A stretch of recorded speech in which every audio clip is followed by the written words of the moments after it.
তারা চিন্তা করে ইলারার ভূতের কাহিনী তাদের ক্যামেরায় রেকর্ড করবে এবং চলচ্চিত্রের মধ্যে তুলে ধরবে।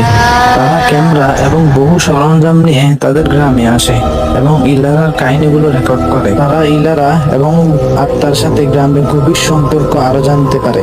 তারা এক রাতে যখন ওই উইলো গাছের নিচে ক্যামেরা সেট করে, তখন এক প্রকারের কুয়াশায় ঢাকা হয়ে যায় পুরো এলাকা এবং একটি নরম ভূতের সুর বাতাসে ভেসে বেড়াচ্ছে। তারা যে ফুটেজটি রেকর্ড করে তা একটি ভয়ঙ্কর ফুটেজ হয়ে ওঠে। তাদের ফুটেজটি রহস্যময় সুন্দর মিশ্রণ থাকে।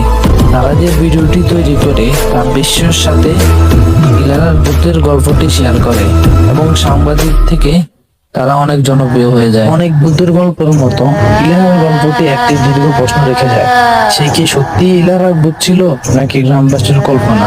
বন্ধুরা, ভিডিওটি ভালো লাগে চ্যানেলটি লাইক সাবস্ক্রাইব করে দিন।